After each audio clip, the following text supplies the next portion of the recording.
이혜영 교수, 북한군 러시아 파병설, 한국 국민을 대상으로 한 심리전. 우크라이나에서 주장하는 북한군 러시아 파병설과 관련해 반박하는 주장이 나왔습니다. 최근 이혜영 한신대 글로벌인재학부 교수는 자신의 페이스북에 반박 글들을 올렸습니다. 이 교수는 4일 한국은 여태껏 단 한 명의 종군 기자도 없는 사실상 유일한 당사국이다. 수천 명 북한군이 블라디보스토크에 상륙했다고 하면서 단 한 명의 기자도 취재차 블라디보스토크에 간 적이 없다라며 그래서인지 프랑스 기자가 쿠르스크를 종군 취재한 기록이 소중하다. 요컨대 북한군 거기 안 갔단다라고 짚었습니다. 프랑스 언론 오메르타 편집장인 레지스 르 소미의 기자는 지난해 12월 27일 러시아 쿠르스크주에서 러시아군을 따라다니며 취재한 내용을 X에 공개했습니다. 그는 지난해 11월 나는 쿠르스크에 있었다. 11일 동안 나는 수자 전선의 러시아 드론 부대를 동행 취재했다라며 이전 보도에서 나는 러시아군에 소속된 부랴티아 공화국, 투바 공화국, 사하 공화국 출신들과 기타 몽골인 혹은 아시아인 등 극동 러시아의 여러 공화국 출신의 병사들이 배치되어 있는 것에 대해 언급한 바 있다라고 짚었습니다. 이어 나는 당연히 쿠르스크주에 북한 병사들이 파병되어 있는지를 물었다. 내가 들은 답변은 없다였다라며 그럴 수도 있다는 답도 있었다. 부대에는 수색병으로 활동하는 한 명이 있었기 때문이다. 나는 머무는 동안 이 북한 출신 사람을 한번 만났다라고 설명했습니다. 그는 이 병사는 숲속에서 차량 이동 흔적, 수자 돌출부에 주둔하는 적 부대의 위치와 인원들을 파악하는 것이 임무였다. 매우 중요한 일이었다. 그러나 이 북한 출신은 러시아 이민자의 자식이었다. 그는 결코 북러 조약에 따라 최근에 파병된 병사가 아니었다라고 밝혔습니다. 그리고 북한 사람을 전선에서 인해 전술용으로 이용하고 있다는 주장에 대해서 나는 상당한 유보적 견해를 갖고 있다. 가끔 러시아 부대 간에도 의사소통에 애로가 있다. 그런데 다른 언어를 사용하고 전혀 혹은 거의 아무런 전투 경험도 없는 병사들이 있다면 이는 비생산적일 것이라고 주장했습니다. 그러면서 이것이 내가 전장에서 최근 직접 경험한 결과에 근거한 증언이라고 덧붙였습니다. 압티 알라우디노프 러시아 체첸공화국 아흐마트 특수부대 사령관은 11월 22일 공개한 영상에서 북한군 러시아 파병설을 조롱하며 호출부호가 디마인 한 고려인을 소개했습니다. 그는 영상에서 사할린 출신이라며 능숙하게 러시아어를 구사하면서 알라우디노프와 웃으며 대화 나눴습니다. 이 교수는 8일 볼로디미르 젤렌스키 우크라이나 대통령의 발언과 북한군 러시아 파병설 근거와 관련해 논평했습니다. 이 교수는 젤렌스키 대통령이 쿠르스크주에서 북한군 4,000명가량의 사상자가 나왔고 앞으로 50만 명 파병할 것이라고 했다. 이건 너무 심한 조크라 웃음거리도 안 된다. 하지만 한국 언론은 그냥 실어보낸다. 어떤 경우에도 우크라이나 뉴스를 검증하지 않는다라고 평가했습니다. 이어 우크라이나군 정보국이 올리는 가짜 북한군 영상이나 자료 중 국내에 보도되지 않은 것도 적지 않다. 아마 K언론이 보기에도 좀 지나치게 조작된 것이라고 봤을 성쉽다. 그중 어떤 우리하고 닮은 쿠르스크 파병 북한군이 자작 드론 격추기를 만든 영상이 있다라며 우크라이나군은 참으로 조잡하게도 몽골인처럼 생긴 러시아 군인의 말에 AI 음성 변조 수준에도 못 미치는 한국어를 입혔다. 그것도 북한 말투도 아니다라고 짚었습니다. 그리고 이 영상은 100% 조작된 것이다. 이 영상은 2024년 3월 우크라이나의 쿠르스크주 침공전에 찍힌 것이다.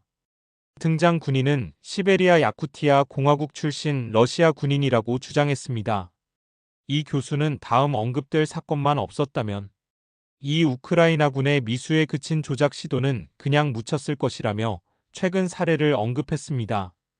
이 교수는 우크라이나군 정보국이 가짜 북한군으로 둔갑시키려고 했던 러시아 야쿠티아 출신의 제39독립기계화여단 소속 병사 안드레이 그리고리에프의 육박전 영상이 러시아는 물론이고 전 세계적으로 회자되어 버린 것이다. 이미 슬라방그라드와 같은 유명 채널에서도 영웅훈장 상신을 했으니 그리 될지 모른다. 우리로 봐서는 우크라이나군이 가짜 북한군으로 만들려고 했던 그 인물이 진짜 러시아의 영웅이 된 셈이라고 설명했습니다. 이 교수는 지난 1월 5일 이후 쿠르스크주의 우크라이나 침공군이 거의 마지막으로 보이는 필사의 반격을 쿠르스크주 몇 개 마을에서 개시했다. 하지만 결과는 참담하게 끝나는 중이라며 여기서 우리는 왜 젤렌스키 녀석이 트럼프 취임을 앞두고 이런 군사적으로 거의 의미가 없는 이른바 반격전을 펴는지 이해해야 한다.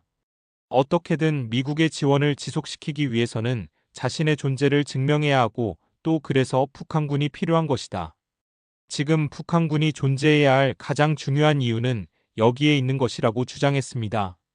이 교수는 9일 게시한 글에서 작년 11월 26일자 TV조선 단독 기사에 따르면 11월 초 국정원은 홍장원 1차장이 이끄는 정부 대표단이 귀국한 직후 심리전 대응팀을 우크라이나에 파견했다고 한다라며 관련 내용을 언급했습니다. 이 교수는 이들은 2급 국장급 단장의 팀원은 10명 이내 규모이며 트럼프 당선 이후 급변하는 전쟁 양상을 파악하고 인지전과 관련된 역할을 수행할 것이라고 보도했다. 그리고 인지전의 위협 가능성을 두고 우크라이나 당국과 전술적 대응을 협의할 필요가 있다고 했다라며 11월 5일 미국 대선에서 트럼프가 승리하자 한국 국정원은 우크라이나에 10명 이내의 심리전 대응팀을 파견했다는 말이다. 당연히 이들이 대한민국의 국록을 먹는 자들이니 쿠르스크주에 파병되었다는 북한군이 이들 심리전의 대상이라고 짚었습니다. 이어 트럼프가 우크라이나 종전을 주장한 것을 모를 리 없는 국정원은 왜 미국 대선 이후 심리전 대응팀을 보냈을까? 물론 그 이후 북한군 항복을 권유하는 삐라 등이 나왔으니 이들의 활동 결과로 봐야겠다. 하지만 2달이 넘는 동안 이들은 무엇을 하고 있을까라고 의문을 제기했습니다. 이 교수는 홍장원 전 1차장이 우크라이나 비밀정보국 메모지에다 방첩사령관의 암살자 명단을 받아 적은 것은 내가 이미 밝힌 바 있다라며 우크라이나 특수작전군의 전공 중 하나가 심리전이다. 즉 국정원의 심리전팀과 우크라이나의 심리전부대가 합작했다면 어떻게 될까? 라고 언급했습니다. 이어 우리 국정원이 우크라이나군의 대북한군 심리전을 공조했는지 여부를 말하는 것이 아니다라며 저들에게 월급 주는 우리 대한민국의 국민을 상대로 우크라이나 특수작전군과 함께 만일 국정원이 심리전을 했다면 어떻게 될 것인가를 묻는 것이라고 규정했습니다.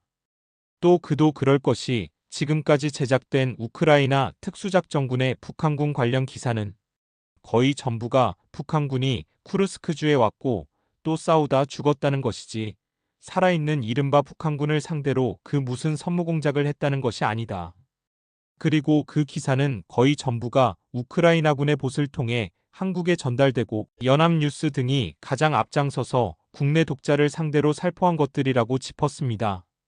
그러면서 한마디로 대한민국 국민을 대상으로 심리전을 전개한 것이 아니냐는 말이다. 혹 이것이 나중에라도 사실로 밝혀진다면 이른바 국기문란 아닌가 하는 것이라고 우려했습니다.